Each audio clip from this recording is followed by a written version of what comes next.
తాకట్లో ఉన్న మీ బంగారాన్ని విడిపించి ఆ రోజు ఆన్లైన్ ధరకే మేము కొంటాం. Sharma gold company.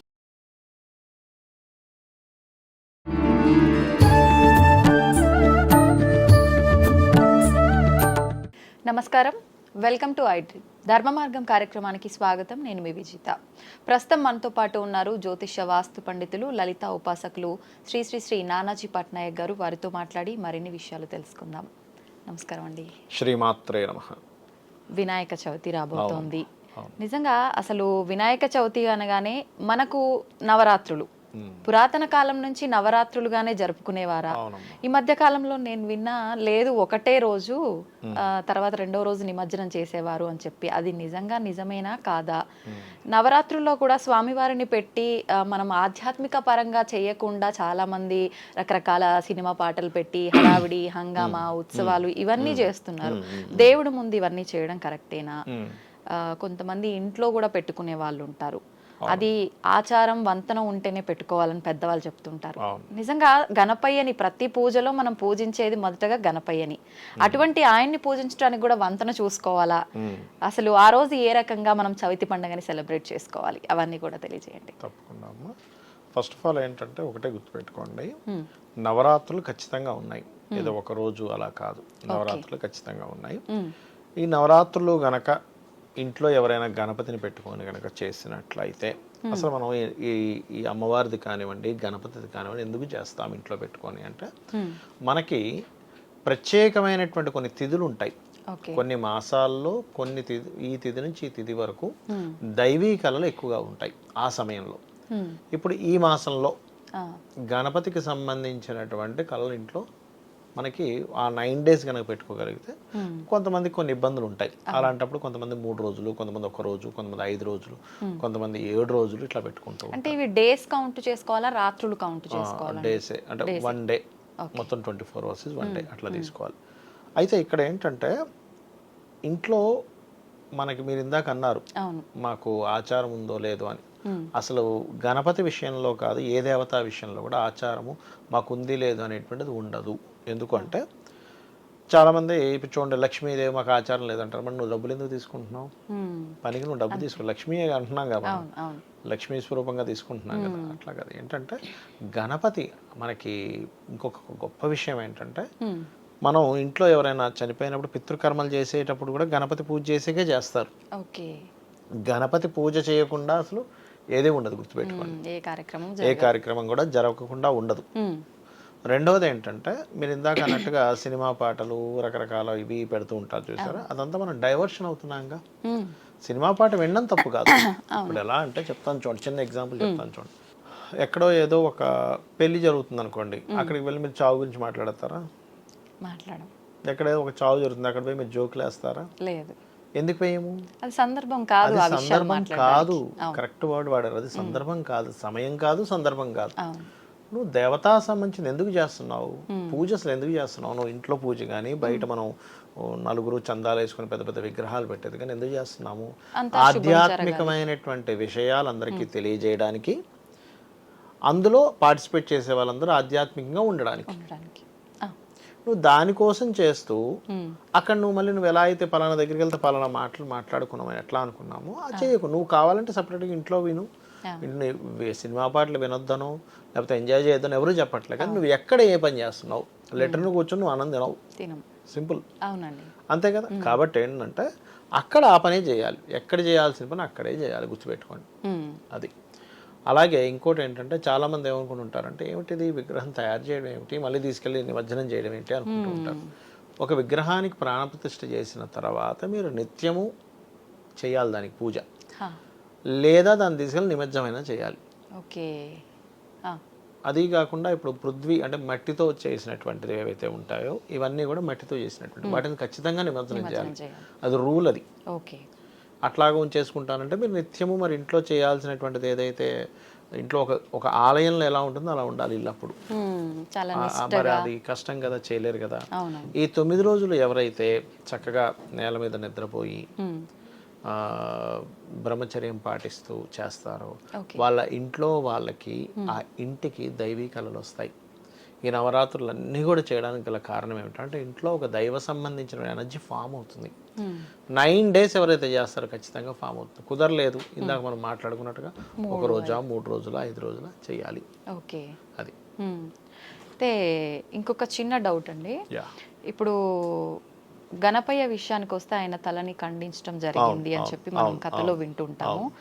భగవంతుడు అలా చేయడానికి ముందు ఆయన అంటే అంత సృష్టికి కారణమే ఆయన అయినప్పుడు ఆయన అలా చేయడం కరెక్టేనా?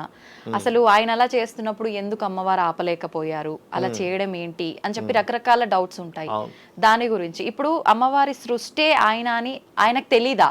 అదే ఒక క్షణం ఎందుకు ఆయన అది తెలుసుకోలేకపోయాడు ఇలా చేసే ముందని చాలా మంచి ప్రశ్న వేశారు. నాకు చిన్నప్పటి నుంచి నాకు కూడా ఈ సందేహం ఉండేది. మన శాస్త్రాల్లో ఉన్న మూలాలు దానికి ఉన్నటువంటి అసలు ఏమిటి జరిగింది అనే విషయం తెలుసుకున్నాక నాకు సమాధానం దొరికింది. చెప్తానండి మీకు. ఇప్పుడు ఉన్న వాళ్ళందరికీ కూడా ఇదే డౌట్. అదేంటి మరి ఆ యొక్క పరమేశ్వరుడు ఒక్క చూపుతో ఆయనకి జ్ఞానాన్ని ఇవ్వచ్చు కదా, నేను పరమేశ్వరుడు నువ్వు నన్ను ఎందుకు ఆపుతున్నావని. ఒక్క అమ్మవారు జ్ఞానాన్ని ఇచ్చి లోపలికి వెళ్ళొచ్చుగా, వచ్చేది ఈశ్వరుడు వస్తాడు ఇంకెవరు రారని చూపించవచ్చు. లేదా అమ్మవారికి తెలియదు, లోపల ఉండే అమ్మవారికి తెలియదా స్నానం చేసేటప్పుడు అంటే ఇంకా అమ్మవారి దగ్గర ఆ గణపతి తప్పితే ఇంకెవరు లేరా అంటే కాదు. ఇక్కడ అర్థం ఏంటంటే మూషికాసురుడు అని ఒక రాక్షసుడు ఉన్నాడు. మూషికాసురుడిని ఎవరు సంహరించారంటే గణపతి సంహరించాడు. ఆయన ఆ రాక్షసుడు ఒక వరం పొందాడు. ఎటువంటి వరము అంటే ఇప్పుడు చూడండి, నరసింహస్వామి అవతారం ఎలా ఉంటుందమ్మా? ఉగ్రంగా పైన సింహము కింద బాడీ. ఆ హిరణ్యకశిపుడు ఎలాంటి వరం పొందాడు? పగలు గాని రాత్రి గాని నా మరణం రాకూడదు, ఇంట్లో గాని బయట కూడా నా మరణం జరగకూడదు, ఆకాశము భూమి ఎక్కడ నా మరణం రాకూడదు, నరుల చేత అదేవిధంగా మృగము చేత రాకూడదు అన్నాడు. అప్పుడు ఏం చేశాడు నరసింహస్వామి? సగం మృగం సగం నరం. ఇంటి బయట కాదు లోపల కాదు, గుమ్మం మీద, పైన కాదు కింద కాదు, ఆయన తొడల మీద, ఎటువంటి ఆయుధాలతో కాదంటే అతను గోర్లతో చంపేశాడు. అలాగే మూషికాసురుడు కూడా ఒక గొప్ప వరాన్ని కోరాడు. ఆయన ఎలాంటి వరం కోరాడంటే ద్విజన్ముడు అయి ఉండాలి, సంహరించేవాడు అంటే 2 జన్మలు ఎత్తే ఉండాలి, ద్విరూపుడు అయి ఉండాలి అంటే 2 రూపాలు కలిగి ఉండాలి, అయోనిజుడు అయి ఉండాలి అంటే యోని చేత జన్మం అవ్వకూడదు అంటే కడుపు లోపల నుంచి రాకూడదు, బ్రహ్మజ్ఞానం అయి ఉండాలని కోరుకున్నాడు. అప్పుడు ఏం చేయాలి? వీళ్ళిద్దరూ జగత పితరవు వందే పార్వతీ పరమేశ్వరవు, ఆ మూషికారుని సంహరించాలంటే ఒక ప్రణాళిక జరగాలి. అందుకని అమ్మవారు ఏం చేసింది? చక్కగా నలుగుపిండితో ఫస్ట్ ఒక పిల్లవాడిని తయారు చేసింది. ఆ పిల్లవాడిని తయారు చేసి అక్కడ కాపలా. అమ్మవారికి తెలుసు ఇదంతా కూడా లేలా, ఈశ్వరుడికి తెలుసు. ఈశ్వరుడు వీళ్ళందరూ ఒక దగ్గర నుంచి వస్తున్నారు. ఎక్కడి నుంచి వస్తున్నారంటే గజాసురుడు అనేటువంటి ఒక రాక్షసుడు ఆత్మలింగం రూపంలో ఈశ్వరుడు లోపల పెట్టేసుకున్నాడు. అప్పుడు ఈ విష్ణువు బ్రహ్మ ఈ నంది అందరూ అక్కడికి వెళ్ళి పాటలు పాడినట్టు కాబట్టి ఆ గజాసురుని సంహరించి ఈశ్వరుని తీసుకొస్తారు. వచ్చిన తర్వాత ఈశ్వరుడు తెలియదు, ఆ బాలుని చూసి ఒక ఇచ్చేలేడా, అతని శిరస్సునికి అందించాడు. ఒక జన్మ అయిపోయింది. ఇప్పుడు ఇంకో జన్మ ఎత్తాలంటే ఇంకో జన్మకి మళ్ళీ ఇంకొక శిరస్సు రావాలి. ఆ గజాసురుడు ఎలాంటి కోరిక కోరాడంటే, అతను ఈశ్వర భక్తుడు, నేను ఎలాగో చనిపోతున్నాను, నా శిరస్సు 3 లోకాలు పూజింపబడాలని కోరాడు. లేకపోతే అదే తలబెట్టొచ్చు కదా. అందుకని ఆ శిరస్సును తీసుకొచ్చి ఇక్కడ తగిలిస్తారు. ఇప్పుడు 3 లోకాలు పూజింపబడుతుంది కదా. 2 జన్మలు అయ్యాయిగా, 2 రూపాలు అయ్యాయిగా శిరస్సు. ఇది అయోనిజుడు అయ్యాడుగా, యోని నుంచి జన్మించలేదు, చక్కగా ఇదైంది. బ్రహ్మజ్ఞానం అయ్యాడుగా. ఇలాంటి 4 క్వాలిటీస్ ఉన్నటువంటి వ్యక్తితో ఆ మూషికాసురుడు సంహారం జరగాలి. అది ఒరిజినల్ గా ఉన్నటువంటి ఇది తెలియక మనందరం ఏమిటి నలుగు పిండితో బొమ్మం చేయడం ఏమిటి, ఆ ఈశ్వరుడు వచ్చి శిరస్సును ఖండించడం ఏమిటి, ఆ అమ్మవారికి లోపల ఉన్న అమ్మవారికి తెలియదా, ఈశ్వరుడు తెలియదా, ఇంత అజ్ఞానంలా వీళ్ళు అసలు ఇలాంటి వాళ్ళు మనల్ని ఎలా పాలిస్తున్నారు. కానీ అది కాదు నిజమైనటువంటిది. మనకు ఒరిజినల్ స్టోరీ తెలియక. ఇప్పుడు ఆ రోజు ప్రత్యేకించి గణపయ్యకి రకరకాల పత్రాలతో పూజిస్తుంటారు. ఇది దీని వెనకాల కూడా అంతర్యమైనది. చూడండి అమ్మా, ఆయుర్వేదంలో మనకి ఎలా మెడిసిన్స్ ఎలా తయారవుతాయి? మూలికలు, ఆకులు, పత్రాలు, మూలికలు కదా. మనకి శాస్త్రంలో ఈ కాలం ఏదైతుందో భాద్రపద మాసం వర్షాలతో ఉంటుంది. మనకి వర్షాలు ఉన్నప్పుడు ఔషధములు కావాలి. అవి రకరకాలుగా వస్తాయి. అలాగా కొన్ని స్మెల్ ద్వారా వస్తాయి మనకి. మీరు బాగా దట్టమైన చెట్ల దగ్గర వాకింగ్కి వెళ్ళండి, ఎయిర్ ఎంత బాగుంటుంది, చాలా ఫ్రెష్గా ఎంత బాగుంది అనిపిస్తుంది. అంటే ఆ స్మెల్స్ కూడా వస్తుంటాయి చూడండి చెట్ల నుంచి, ఆకుల నుంచి. ఇవి ఎప్పుడైతే మనం ఇలా ఆకు తీసి గణపతిని లా అనుకుంటే వేస్తుంటామో దాని నుంచి ఒక్కొక్కటి వచ్చి మన ఆరోగ్యాన్ని బాగు చేస్తుంటుంది ఒకటి. రెండవది గణపతికి గరికతోని పత్రములతోని పూజ చేస్తే గణపతి జ్ఞానప్రదాత. జ్ఞానానికి బుధుడికి సంబంధం ఉంటుంది, బుధుడికి ఆకులు సంబంధం బుధగ్రహానికి. అందుకే లలితా సహస్రనామాల్లో కూడా ఓం అపర్ణాయై నమః అనే మంత్రం కనుక చదువుకున్నట్లయితే అప్పులు ఉండవు అంటూ ఉంటారు. ఎందుకు? అపర్ణ అంటే పర్ణములు విడిచిపెట్టినటువంటిది. అమ్మవారు ఆకు కూడా ముట్టుకోకుండా తపస్సు చేసిందట ఈశ్వరుడు కోసం. అందుకని బుధుడుకి ఆకుకి సంబంధం ఉంటుంది కాబట్టి బుధుడు అప్పుల కారకుడు కాబట్టి అప్పులు తీరుతాయి అంటూ ఉంటారు. ఆ రకంగా ఈ యొక్క పత్రాలతో పూజించడము, దాని తర్వాత అదే పత్రాలు తీసుకెళ్ళి మనకి ఈ చెరువుల్లో నిమజ్జనం చేసినప్పుడు వేసేవారు.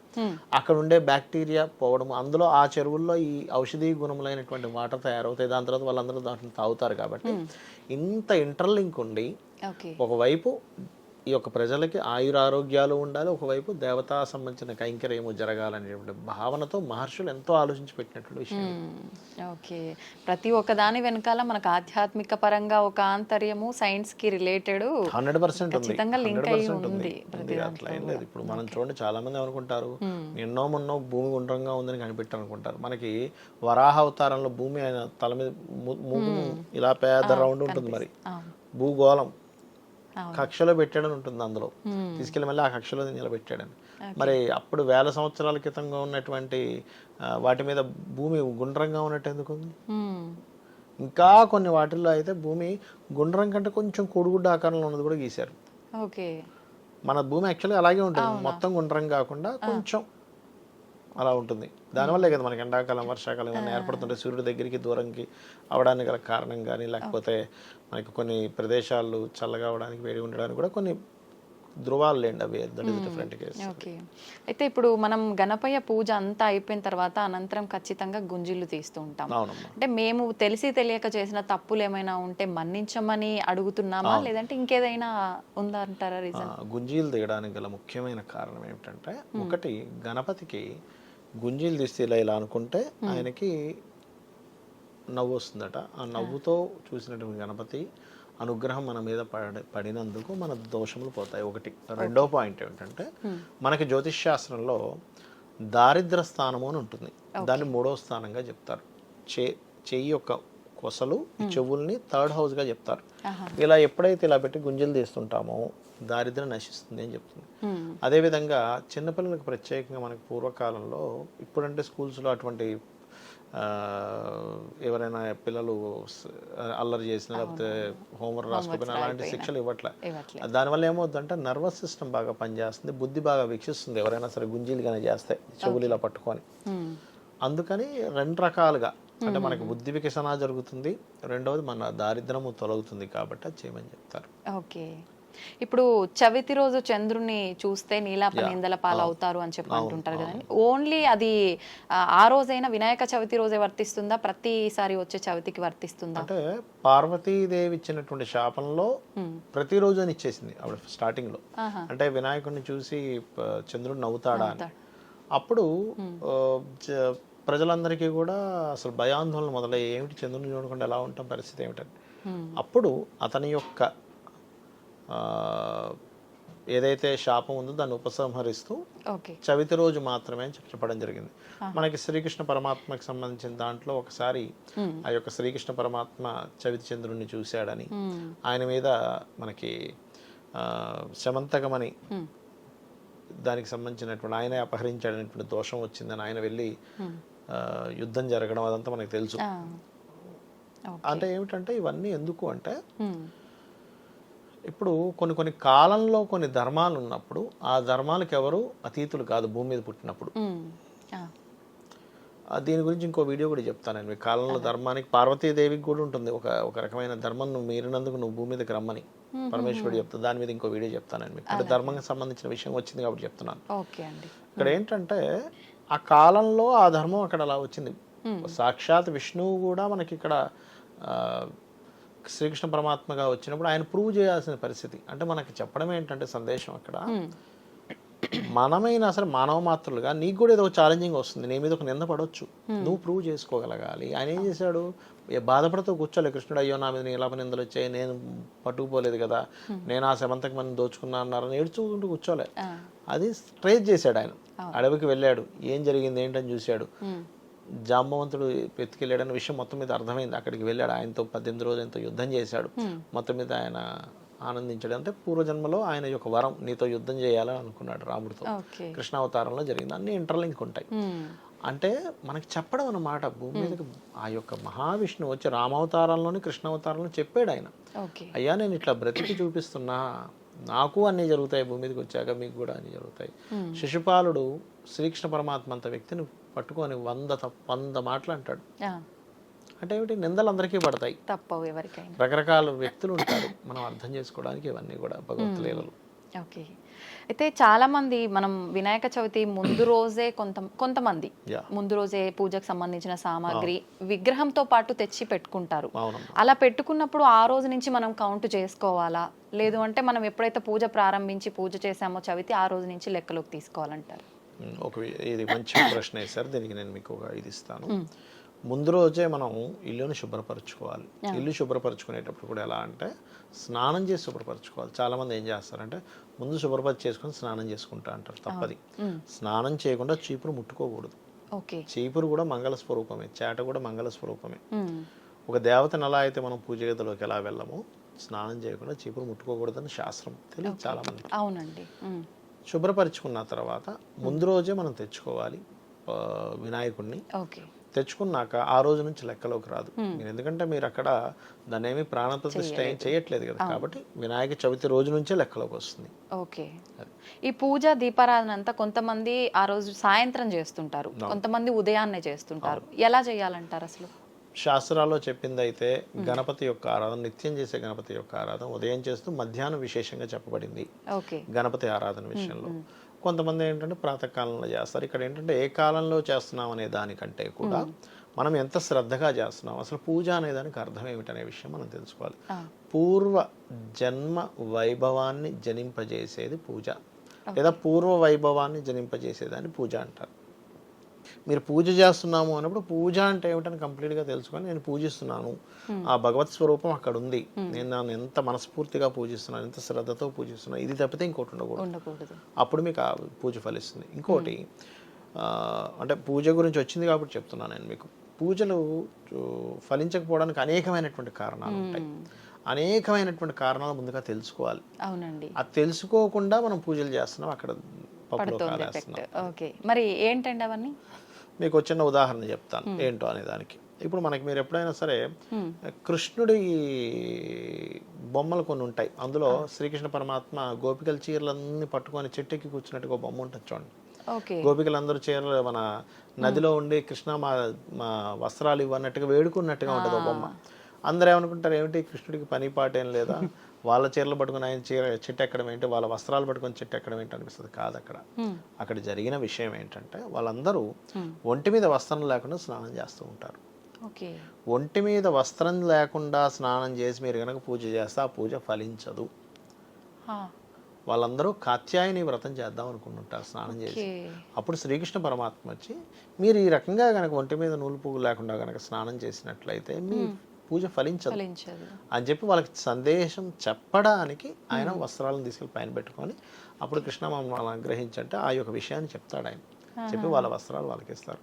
చాలా మందికి తెలియక ఏం చేస్తారంటే షవర్స్ కిందది మొత్తం దిగంబరంగా స్నానం చేసి అబ్బాయి హ్యాపీగా చేసుకుని పూజ చేస్తారు. ఆ పూజ అస్సలు ఫలించదు, గుర్తుపెట్టుకోండి. కౌపీన ధారణం అంటారు, అంటే కౌపీనం కట్టుకోవాలి. కౌపీనం లేదు ఇవాళ రేపు లో దుస్తులు ధరించవచ్చు, తప్పేం కాదు. కానీ ఏ దుస్తులు లేకుండా గనక మీరు స్నానం చేసి పూజ చేశారో పుణ్యం రాకపోగా పాపం వస్తుంది. ఇదొకటి. ఇవాళ రేపు మనకి అయ్యప్ప స్వామి దీక్షలు తీసుకుంటున్నారు, కుట్టిన వస్త్రం ధరించకూడదు దీక్షలో ఉన్నప్పుడు. ఏకవస్త్రం లేదా కింద ఒక పంచె పైన ఒక పై వస్త్రం వేసుకోవాలి. కుట్టిన వస్త్రం ధరించినట్లయితే దీక్షా నియమాల్లో ఒకటి, నార్మల్ కాదని చెప్పేది, కుట్టిన వస్త్రం ధరించినట్లయితే దిగంబరంగా పూజ చేసిన ఫలితం వస్తుంది, గుర్తుపెట్టుకోండి. దిగంబరంగా చేసిన ఫలితం అని చెప్పబడింది. అలాగే మరొక విషయం ఏంటంటే పూజ ఎందుకు ఫలించట్లేదు అంటే మీరు సూర్యోదయం తర్వాత మీరు స్నానం చేసి పూజ చేస్తే ఎక్కడ ఫలిస్తుంది? సూర్యోదయం తర్వాత చేసేటువంటి స్నానం కిందకి రాదు, తెలీదు. అట్లా రకరకాలు ఉన్నాయి. ఇంత క్షేత్రాలకు వెళ్తారు, అక్కడ ఏదో సముద్రం ఉన్నదో కనిపిస్తే డింగిన బేర్లు మునిగేసి వస్తారు. అట్లా మునగకూడదు. దానికి ఒక మంత్రం ఉంటుంది, పిప్పలాద సముత్పన్నే కృత్యేలో ఒక భయంకరమైన మంత్రం ఉంటుంది, అది చేసుకుని వెళ్ళాలి. చాలా మంది చేసే మిస్టేక్ అంటే ఆ క్షేత్రానికి వెళ్ళామండి మాకు ఫలితం రావట్లేదు అంటే, ఎందుకు రాదు? క్షేత్రంలోకి వెళ్ళారు, మీ ఇక్కడ కొంత పుణ్యాన్ని సంపాదించుకున్నారు, లేకపోతే ఇన్ని రోజులు పూజ చేసిన పుణ్యం ఉంది, మీరు ఆ మంత్రం చదవకుండా ఒక రాయి వేసి మంత్రం చదవకుండా మీరు వెళ్ళారు, కాలు పెట్టారు, మీరు చేసిన పుణ్యం మొత్తం అది లాగేసుకుంటుంది. అదేది మనం ఇంత సంపాదించి బ్యాంక్ హ్యాక్ అయినట్టుగా. సీరియస్గా ఇది ఎంతమందికి తెలుసు? పూజ ఎందుకు ఫలించట్లేదు అంటే ఇట్లాంటి తప్పులు అన్ని చేస్తున్నందుకు పూజలు ఫలించట్లే.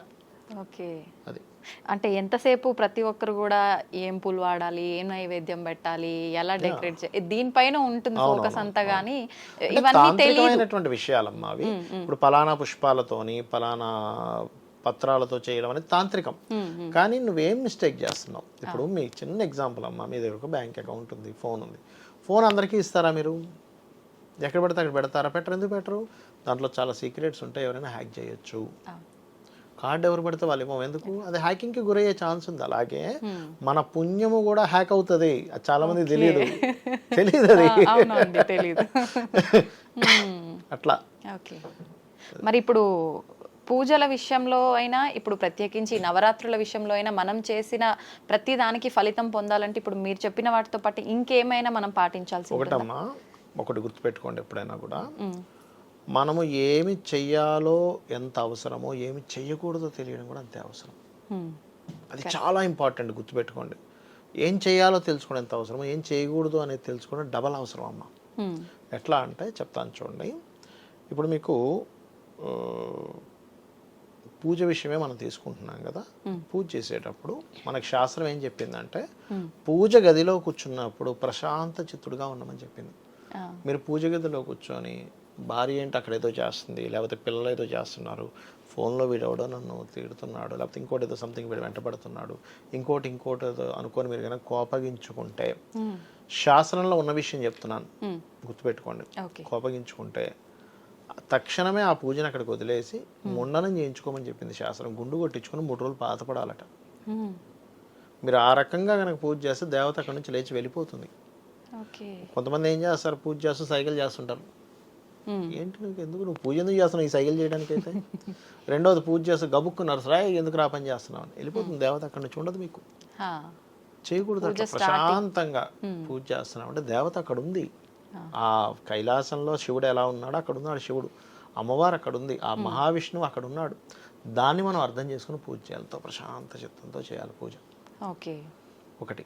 రెండవది ఏంటంటే, మీరు పూజ చేసిన తర్వాత ఇప్పుడు చూడండి, నైవేద్యం పెడుతుంటారు చూసారా. ముందు రోజు ఒక ఇంట్లో హస్బెండో ఎవరో ఇంట్లో వాళ్ళు 1 డజన్ అరటిపళ్ళు తెస్తారు. చాలా మంది తెలియక ఏం చేస్తారు, అందులోంచి 2 అరటిపళ్ళు తీసుకుని ఇంట్లో పిల్లలు తింటారు. నెక్స్ట్ డే అందులోంచి 5 or 10 మిగిలితే తీసుకెళ్ళి దేవతకు పెడతారు. అసలు అట్లా పెట్టకూడదు, అది ఎంగిల్ చేసిన కిందకి వస్తుంది. అదొక దోషం. మీరు పూజ చేసిన ఫలితం పక్కకు పెట్టి ఆ దోషాన్ని మీరు ఇది చేస్తున్నారు. అరటిపళ్ళు తీసుకొస్తే దేవుడి కోసం తీసుకొస్తే దేవుడికి సపరేట్, ఇంట్లో కొనడానికి తీసుకొస్తే ఇంట్లో కొనడానికి 1 డజన్ తెచ్చుకోండి.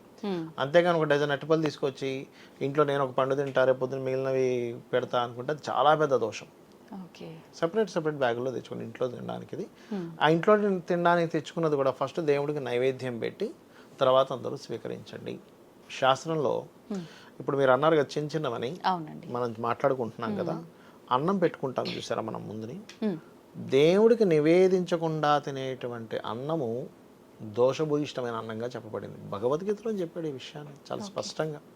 మీరు కనుక దేవుడికి నివేదించకుండా తింటే మీరు పాపపు సొమ్ము తింటున్నట్టే అన్నట్టు. నేను కష్టపడ్డాను కదండి అంటే కుదరదట. ఎంతమందికి తెలుసు చెప్పండి. మరి అక్కడ పాపం వస్తుంది ఆ రూపంలో. మరి మీరు చేసిన పూజ ఏమైపోతుంది, ఈ పాపాల రూపంలో ఖర్చు అయిపోతుంది. ఇంకోటి ఏంటంటే, చాలా మందికి పూజలు ఫలించకపోవడానికి కారణం చెప్తాను చూడండి. చిన్న ఎగ్జాంపుల్ చెప్తాను. ఒక వ్యక్తికి హార్ట్ ప్రాబ్లం వచ్చిందమ్మా. హార్ట్ ప్రాబ్లం వచ్చినప్పుడు ఏం చేస్తాడు మనిషి, LDL అంటే కొలెస్ట్రాల్ ఎక్కువ వస్తుందేమో చూసుకుని తగ్గించుకుంటూ ఉంటాడు. ఒక పక్కన డాక్టర్ గారి దగ్గరికి వెళ్తే ఆయన స్టంట్ వేస్తాడు. దానికి సపరేట్గా ఒక విభాగం ఉంటుంది, అవునా? అట్లాగే ఒక వ్యక్తికి ఉదాహరణకి ఆయన జీవితంలో వివాహం అవ్వట్లేదు అనుకోండి. వివాహం అవ్వకపోవడానికి గల కారణం ఏ గ్రహము, దానికి ఏ పూజాది కార్యక్రమం చేయాలో అది చేయాలి. అది వదిలిపెట్టి నేను పలానా దగ్గరికి వెళ్ళాను అవ్వలేదు, పలానా ఇంకోటి ఏదో అష్టోత్తరం చదివాను అవ్వలేదు, ఇంకో ఏదో చదివాను అవ్వట్లేదు అంటే ఎట్లా? అది ఎలా ఉంటుందంటే హార్ట్ ఆపరేషన్ చేసే డాక్టర్ దగ్గరికి వెళ్ళకుండా, కార్డియాలజిస్ట్ దగ్గరికి వెళ్ళకుండా మీరు ఇంకోటి ఏదో పని చేసినట్టుగా ఉంటుంది పరిస్థితి. న్యూరో సర్జన్ దగ్గరకో లేకపోతే మోకాలు నొప్పులున్న వాళ్ళ దగ్గరికి వెళ్ళి నాకు ఇది ఉందండి అంటే ఆయన ఏం చేస్తాడు? అంతే. అది పర్టికులర్గా మీకు ప్రాబ్లం ఏంటి, మీరు ఏం చేయాలనే విషయం తెలుసుకోవట్లే. నేను కొబ్బరికాయ కొట్టాను సార్, నాకు ఈ పని జరగలేదు అంటాడు. నువ్వు కొబ్బరికాయ కొడితే కొబ్బరికాయ కొట్టినందుకు ఏ ఫలితం రావాలి అది వస్తుంది. ఓకే. 10th ఎగ్జామ్ రాసిన కలెక్టర్ అవ్వలేదంటే ఎట్లా? కలెక్టర్ రాయాల్సిన ఎగ్జామ్ రాస్తే అప్పుడు అవుతావు నువ్వు కలెక్టర్. నేను ఎగ్జామ్ రాసిన కలెక్టర్ అవ్వలేను, ఎగ్జామ్ రాసిన కలెక్టర్ అవ్వలేదు. ఎట్లా ఉంటుంది అంటే కొంతమంది కొన్ని అపోహలు. మొన్న ఒక రోజు ఒక క్లయింట్ చెప్తాను చూడండి, ఆవిడకి ఏదో సంథింగ్ బిజినెస్ ఇంప్రూవ్మెంట్స్కో దేనికో నేను లలిత సహస్రనామాల్లో ఇది చేసుకోండి అన్న. వారం రోజుల తర్వాత 10 రోజుల తర్వాత గురువు గారు నేను ఆ నామం చేసుకున్నా నాకు బంగారం పోయింది అన్నది. నేను అన్నాను, అమ్మ నామం చేసుకున్నందుకు బంగారం పోవడం కాదు, అట్లా అయితే ఇప్పటి వరకు కొన్ని లక్షల మంది లలితా సహస్రనామం చేస్తున్నారు. లలితా సహస్రం నామం చేసి ప్రతి ఒక్కరికి బంగారం పోవాలిగా, మరి నీకు బంగారం పోయేది రాసి పెట్టింది లేదా? పెద్దదేదో పోవాల్సిన దాన్ని ఇంత చిన్న దానిలో పోగొట్టాడు భగవంతుడు. అంతేగాని నామం చేసుకున్నది బంగారం పోవడం కాదు. అలా అని పోయిన వాళ్ళందరూ బంగారం నామం చేస్తున్నారా? బంగారం పోయిన వాళ్ళందరూ లలిత సహస్రనామాలు చేస్తున్నారా? కాదు. పోయిన వాళ్ళందరూ చేయట్లేదు, చేస్తున్న వాళ్ళందరూ పోవట్లేదు. అంటే మీరేంటి లాజిక్ పట్టుకోవాల్సింది ఏంటంటే మీకు ఎక్కడో కర్మలో పోయేది ఉంది, మీరు ఎక్కడో అజాగ్రత్తగా ఉన్నారు, అశ్రద్ధగా ఉన్నారు, ఎక్కడో జరిగింది, అది పట్టుకోండి. ఇది కాదు మీరు అర్థం చేసుకోవాల్సిందని. అంటే మనిషి రకరకాలుగా అర్థం చేసుకుంటాడు. మనం ఏదైనా చేసినప్పుడు ఏమైనా జరిగితే దీనికే జరిగింది, దీనివల్లే జరిగిందేమో, అదేదో నేను ఎర్ర చొక్కా వేసుకుంటే వర్షం పడ్డాడు అన్నట్టుగా ఉంటుంది పరిస్థితి. కాబట్టి ఏవేవో డాట్స్ కలిపేసుకొని అజ్ఞానంలో కొన్ని అనుకుంటాం, అది తెలుసుకోగలగాలి. దెన్ షీ రియలైజ్, అవునండి కరెక్టే, నాకు దానివల్ల కాదనిపించింది కానీ ఎందుకు నాకు చెప్పుకోవాలనిపించింది అన్నదా. అది నిజంగా ఏం చేసినా అది మంచి అయితే ఎక్కువ మనం ఏం పట్టించుకోం, కానీ ఏదైనా చెడు జరిగింది అంటే ఖచ్చితంగా ఫోకస్ అంతా దీని వల్లే, ఇది ఇంకోసారి చేయొద్దు అనే కాన్సెప్ట్ లోనే వెళ్తారు. చాలా మంది నన్ను అడిగారు, ఏమండి మీరు లలితా సహస్రనామాలు చేస్తే అమ్మవారు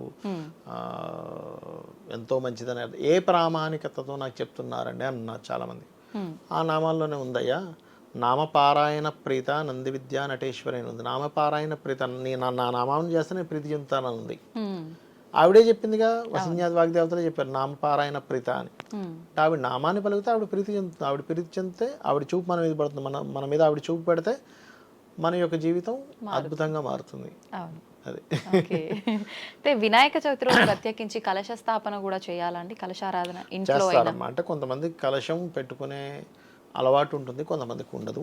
వీళ్ళే పెట్టుకోవాలి, వీళ్ళు పెట్టుకోకూడదు అని ఏమీ లేదు. కలశం అనేటువంటిది ఏంటంటే మీ సంకల్పాన్ని మరింత దృఢపరుస్తుంది, ఇంకా నిష్టగా చేయాలి.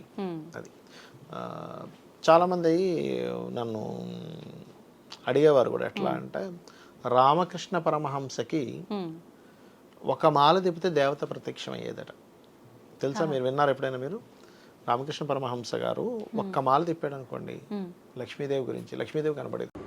కాళికాదేవి గురించి ఒక మాల తిప్పితే కాళికాదేవి కనబడేది. విష్ణువు గురించి ఒక మాల తిప్పితే విష్ణువు కనబడేవాడు. ఆయనకి అసలు అట్లా ఎట్లా పాసిబుల్ సార్, మాకు ఎప్పుడు పాసిబుల్ అవుతుంది అంటే కంప్లీట్ కాన్సన్ట్రేషన్ దాని మీద పెట్టాలని చెప్పేవాడు.